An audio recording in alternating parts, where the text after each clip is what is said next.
Between the Buried and Me with Automata I, which of course means there's going to be an Automata II. And right now, the release date for that is summer of this year. It's a two-part cycle, and it examines the idea of what if our dreams would be broadcast to the world, whether it be on television or some sort of big board or just, sort of advertised to us maybe while we sleep. No, it's mainly just the whole TV idea, but you know what I mean. And really, just think about it. Think about that concept for a second from a psychological perspective. Would you want other people to know your dreams? Would you want other people to know that, you want to bang that one person that maybe everybody thinks is really, really gross? Would you want somebody who you think really, really is gross, would you want to know that they want to bang you, or that your mom has been dreaming about killing the mailman or something like that? So, interesting concept, kind of like this one is. And it's the fact that this is the second time that Between the Buried and Me has sparsed things out over a cycle of 2 albums or 2 releases. Of course, the first being with the Parallax with the EP and then full LP. This is supposedly 2 full LPs, though this right here is only 6 minutes longer than the Parallax EP was. You do the math. I have some comments about this at the end of the review. That's even if it's all that important, but let's just get to the music. So, we heard a couple of singles off of this, including Condemned to the Gallows, the very first cut off of this disc, and I really do like what this does. One thing that always makes Between the Buried and Me a very endearing band for me is the fact that they take something that is very simple, they really just spread it out, they make it very contained, but at the same time very unpredictable. I feel that with albums such as Colors and The Great Misdirect, one of the biggest focuses was on the unpredictability of the music. That is not so much the case anymore. There is a little bit more direction to all of this, and I feel that it's where this era Between the Buried and Me is maybe a little bit weaker than that unpredictable era. But the thing is that at least with this, there's a lot fewer things that can go wrong, at least from a songwriting perspective. This at least has a very big focus behind it, and it certainly shows. I like the fact that it does have a nice heaviness to it, but at the same time it's able to taper off. And that's another thing that Between the Buried and Me is very well known for and very good at. They are able to really handle both sides of the coin very well. Tommy is an exceptionally capable singer, which is shown both in his growling and in his clean singing, and the band that backs him is just terrific. So this song kind of gets us off and running, and then you get to House Organ, which is only not even 4 minutes in length, and you think that maybe this would border a little bit more on aggressive, like post-hardcore, maybe a little bit of like At the Drive-In style, and you don't really get that. Instead, you get Between the Buried and Me kind of taking things to that brand new gear that only they know. But once again, without the unpredictability, everything here feels like it is in its place, and actually comes forward as a bit of a disappointment as opposed to maybe it having a little bit of a radical leap.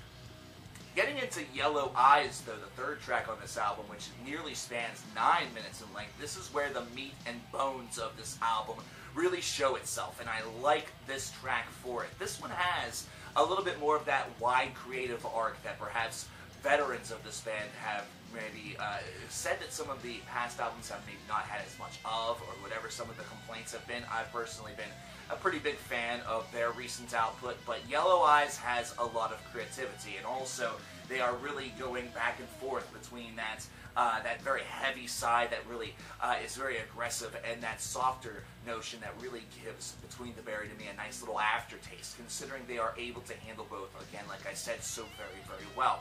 And I like how on this you are getting that recognition, you're getting that Yellow Eyes being mentioned every so often, almost as though it's a callback to one of the generalized ideas. And think about what this could be a concept of. Some folks think of yellow eyes for jaundice, but yellow eyes could mean eyes that have been, altered in some ways, or they are the folks who are right now getting their dreams broadcast. Perhaps it has something to do with what is being utilized to make this a possibility. Whatever it may be, we're getting that callback to Yellow Eyes, that reminder to Yellow Eyes, which gives us a little bit of extra added bonus flavor text. Either that, or it's like a window not only into dreams, but also into secrets, things that we are unwilling to tell. And like this song, or like that, or should I say, like what I just said, the song itself has that many questions kind of associated with it, that many different sort of sides to operate off of. And that's what makes this probably the highlight of this album, which is kind of insane considering what we do have to follow. But I do also feel that Millions, which is the next track, follows up Yellow Eyes very well. Sort of picks up right where it left off, almost as though if this were the old Between the Buried and Me, if this was the Between the Buried and Me of the late 2000s, instead of these being two separate songs, it would instead all be one track. And I like that. I like the fact that they split that off, really in this case, considering it keeps the concept moving. And in a conceptual release, you do have to have a little bit more division, though, of course, somebody could counter in saying, hey, well, what about Light of Day, Day of Darkness, or Crimson, albums that are very, well known within that distinction. They didn't need that. Why does this? What's really the difference? I like it here, considering it does sort of split up two forms of individual thought, and it does sort of further the story in a different way, such as with just the track title alone. Millions kind of gives you the idea that millions of people are being broadcast perhaps what we have been revealed in Yellow Eyes. We then get into Gold Distance, which is a short instrumental that follows right into Blot, which is our final track on this album already. I know, it's a Between the Buried and Me release. It's 6 tracks long. It's only 36 minutes. We're already talking about the final song, and this feels like Between the Buried and Me on a bit of autopilot. And what I mean by that is that for a 10.5-minute long track, they, of course, as usual, do not pull very many punches. However, I feel that the punches that were pulled are the ones that kind of make this band truly just a spellbinding act. This is one that feels very conventional for the band. It stays within their playbook. It doesn't exactly jump outside and try to break any sort of new ground. And that can be very good for a band. That's something that can actually speak to a band's ability to not want to maybe take a risk that's going to be too avant-garde or out of the ordinary and lead them sort of distancing themselves from their fan base. But this one feels like it's almost a little bit too comfortable, and that's the reason why I find Yellow Eyes and Millions as that cycle of tracks right there smeared in the middle to actually be more memorable and just a better representation of what this album could have been than, say, Blot was. It's still a great song. Do not take that away from it based around these comments. But whenever you have followed a band such as this one, ever since mind-blowing, spellbinding albums such as Alaska in Colors, The Great Misdirect, Going Forward, and even in some ways the Parallax cycle, you kind of expect a little bit more from that length, and instead you get something that feels very contained, very sort of tied up in a bow, as opposed to one that you're approaching with that sort of ambition that it's going to have a lot of twists and turns only to be left a little bit shortchanged. This is a track that, like I said, is still very, very good. However, it does leave you sort of desiring a little bit more as well. So where is Between the Buried and Me at? And this is where one of my principal sort of comments comes in, and it's the fact that, well, I don't feel like we've gotten very much of anywhere with this. I feel that Yellow Eyes and Millions definitely shows that this band still has a lot of capability, and really the rest of the album displays that they are still very elite. But I don't know if it's even something to give a score to, really, until the second part of this album is out. This might be one that's best to judge as a whole, as opposed to as just one part.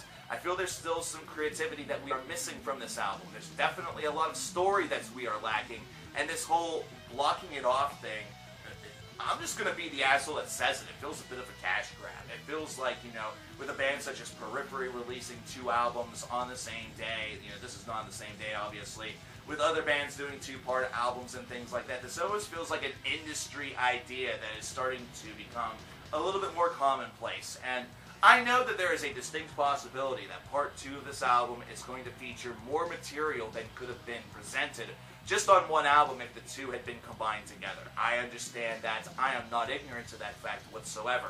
But again, we have seen double albums produced all the time. Maybe it has something to do with production cost on something like that, but then again, why was it so commonplace whenever you were including a DVD or something in there? There's a lot of questions about this decision. Not that that affects the score, but I am questioning that decision quite a bit, and I'm wondering sort of some of the modus operandi that is surrounding it. So maybe if somebody has a little bit of insight toward that, please provide it to those of us and myself in the comments below. I would appreciate that greatly. Again, like I said, that does not necessitates any difference in score whatsoever. I find this, though, if I'm not going to put a thing on the screen or anything, but it's like a 17 out of 30.